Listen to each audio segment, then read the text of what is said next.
Hello students, आज हम बात करने जा रहे हैं बहुत ही इंपॉर्टेंट चैप्टर के बारे में, that is Newton's laws of motion. NCERT के अकॉर्डिंग ये चैप्टर नंबर 5 है। तो सभी स्टूडेंट्स को पता होगा कि force F is equals to होता है ma, यानी कि m is mass, a is acceleration. अब अगर मैं कहूँ if F is equal to 0 तो क्या होगा, ma इज इक्वल्स टू 0। अब क्योंकि मास 0 हो नहीं सकता तो इसका क्या मतलब है कि a इज इक्वल टू 0 होगा। अब अगर a इक्वल्स टू 0 है तो दो पॉसिबिलिटीज़ बनेगी। दो पॉसिबिलिटीज़ कौन बनेगी कि यानी या तो अब बॉडी की वेलोसिटी 0 होगी या तो बॉडी की वेलोसिटी क्या होगी, कांस्टेंट होगी। आपको पता है कि एक्सेलरेशन तभी होता है बॉडी में जब वेलोसिटी चेंज हो। तो अगर बॉडी की वेलोसिटी कांस्टेंट है तो भी वेलोसिटी नहीं चेंज होगी, तो भी एक्सेलरेशन 0, या अगर बॉडी की वेलोसिटी 0 है तो भी जो है एक्सेलरेशन 0 होगा। अब बॉडी की वेलोसिटी 0 होने का मतलब क्या है कि बॉडी किस में होगी, रेस्ट में होगी। और बॉडी की वेलोसिटी कांस्टेंट होने का क्या मतलब है कि बॉडी यूनिफॉर्म मोशन कर रही होगी। ओके, तो अब ये दो कंडीशंस कब क्रिएट हुई, जब आपने फोर्स को 0 माना। तो इसका मतलब ये हुआ कि if no force acts on the body then body is either at rest or in uniform motion. और इसी को हम लोग बोलते हैं फर्स्ट लॉ।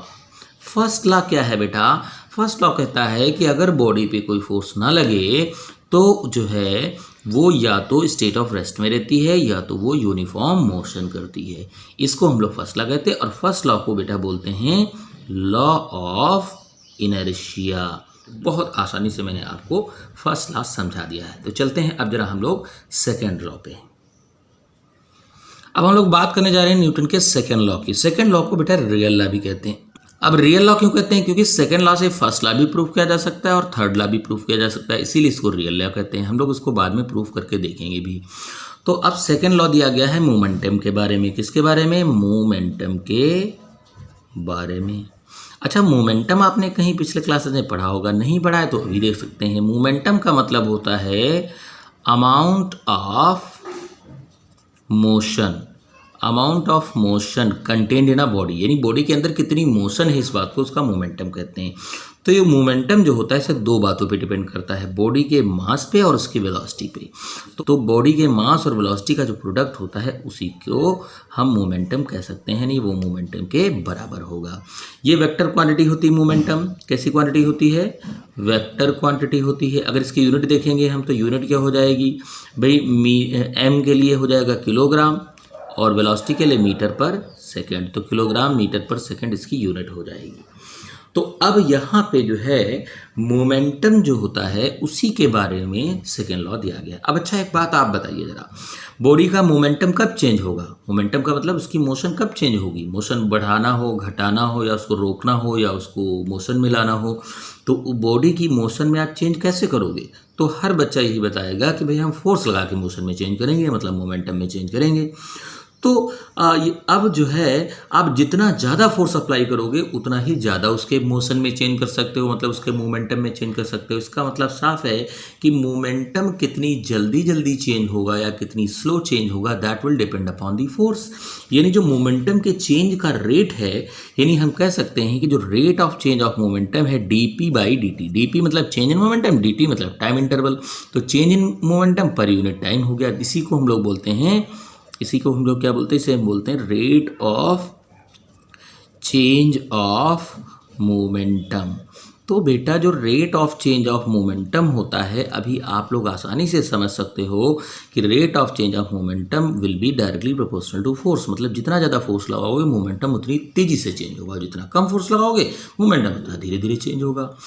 तो अब जब ये डायरेक्टली प्रोपोर्शनल का साइन हटेगा तो एक कांस्टेंट आएगा, हमेशा आता है। तो dp/dt इज इक्वल टू क्या बनेगा, k/f।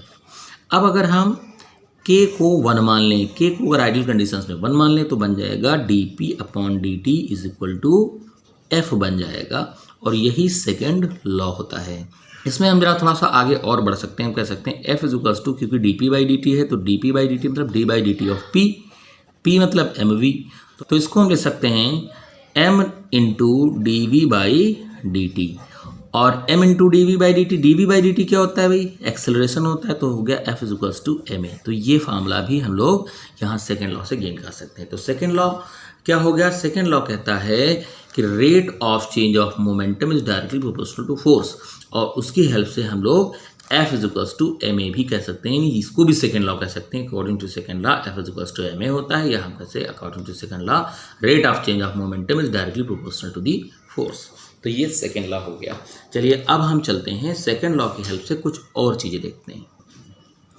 स्टूडेंट्स अब हम देखने जा रहे हैं impulse of force. Impulse of force का मतलब कि फोर्स का इफेक्ट कितना होगा। तो कोई अगर ये बेटा बॉडी है तो इस बॉडी पे फोर्स डिपेंड करेगा दो बातों पे, कि एक तो डिपेंड करेगा कि आप फोर्स लगा कितना रहे हो, इस बात पे डिपेंड करेगा। दूसरा इस बात पे भी डिपेंड करेगा कि वो फोर्स आप कितनी देर के लिए लगा रहे हो, कितने टाइम के लिए लगा रहे हो, यानी dt पे डिपेंड करेगा और फोर्स पे डिपेंड करेगा।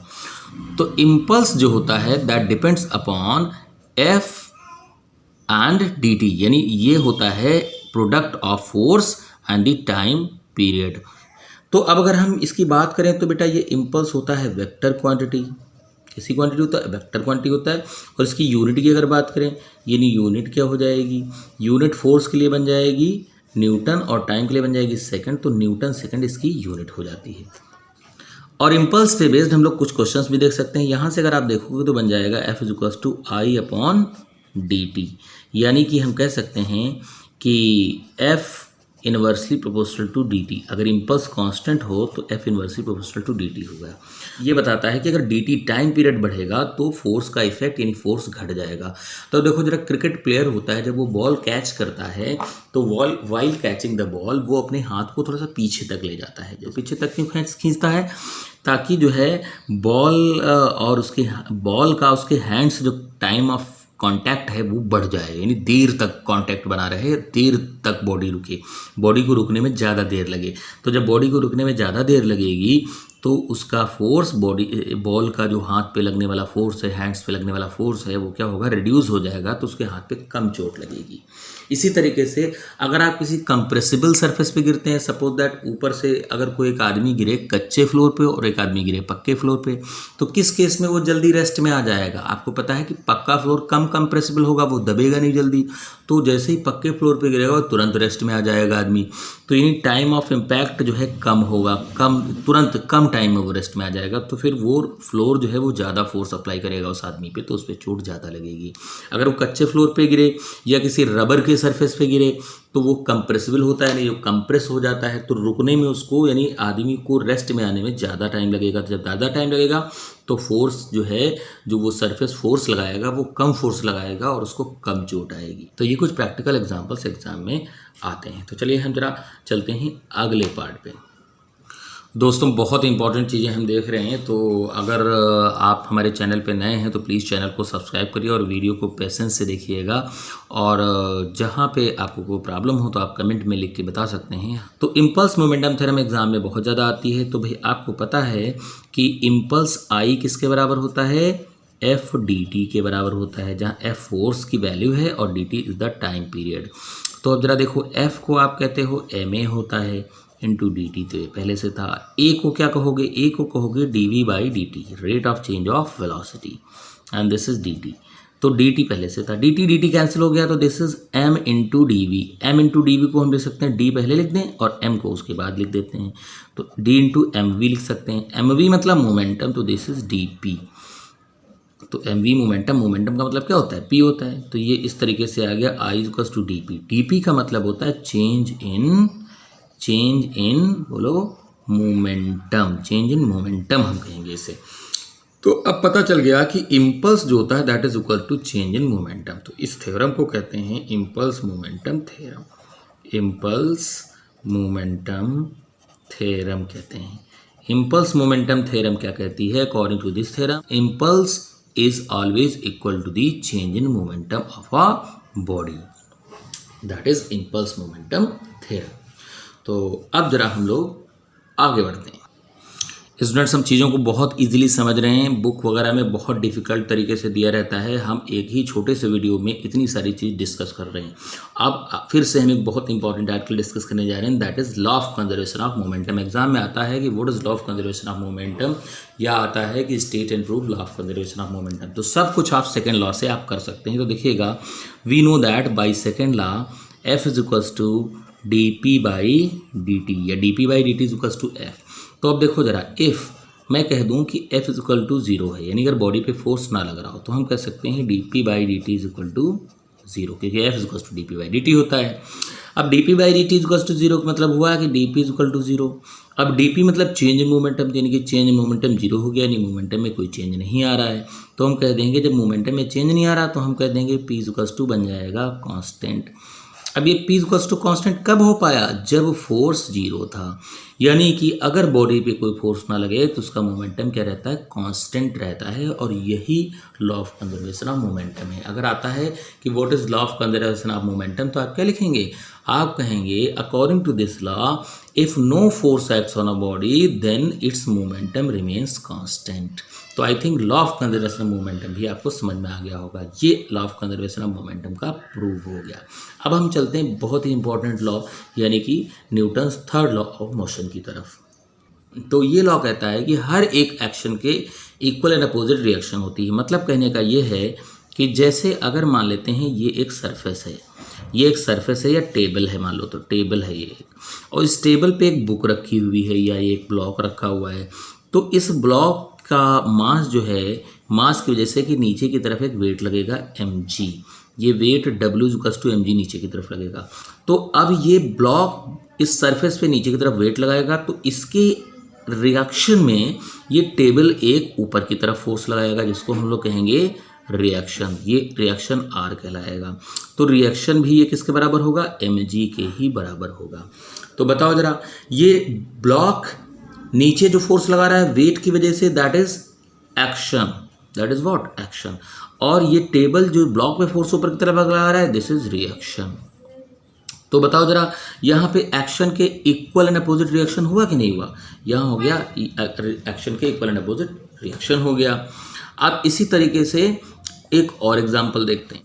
तो एक और हम देखते हैं जरा, रिकॉयल ऑफ गन की बात करते हैं। तो मैंने मान लिया ये गन है, ये एक भाई बहुत अच्छी गन है, और इस गन को रिकॉयल करना है, मतलब फायर करना है बुलेट को। तो जैसे ही हम इसको बुलेट को फायर करेंगे, यानी जैसे ही गन रिकॉयल होगा, तो ये बुलेट बाहर निकलेगी इस तरीके से। ये बुलेट हो गया जिसका मास m है, और ये गन हो गया जिसका मास कैपिटल M है। तो बुलेट एक किसी स्पीड से आगे की तरफ जाएगी, स्मॉल v स्पीड से, और गन एक स्पीड कैपिटल V से पीछे की तरफ जाएगी। तो होता यह है, जिस फोर्स से बुलेट आगे जाती है उसी फोर्स से गन पीछे आती है। कुछ बच्चे यहाँ कहने लगते हैं कि जिस वेलोसिटी से बुलेट आगे जाती है उसी वेलोसिटी से गन पीछे आती है। ऐसा बिल्कुल नहीं कहेंगे, उस वेलोसिटी से थोड़ी जाएगी, उस फोर्स से जाएगी। जितने फोर्स से बुलेट आगे जाती है उसी फोर्स से गन पीछे आती है।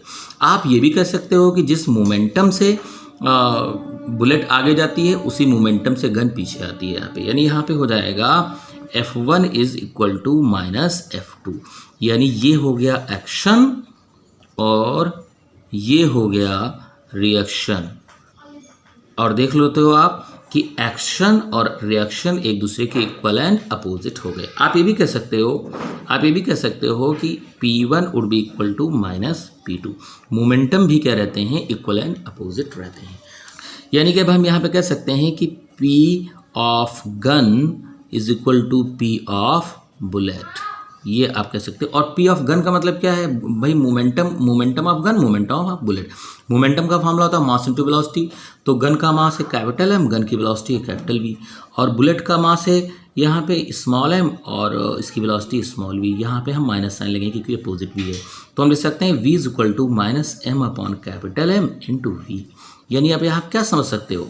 यहाँ पे आप देख सकते हो, हम कह सकते हैं अगर स्मॉल m और कैपिटल M तो कांस्टेंट है, यानी हम कह सकते हैं v proportional to minus v।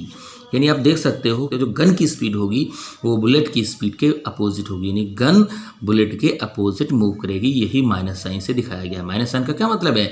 कि जो गन है वो बुलेट के अपोजिट मोशन करेगी। अच्छा, यहाँ कैपिटल M ज़्यादा है क्योंकि गन का मास है, और ये स्मॉल m कम है क्योंकि बुलेट का मास है। तो small m upon capital M जो होगा ये काफ़ी छोटा होगा 1 से, यानी it would be very less than 1।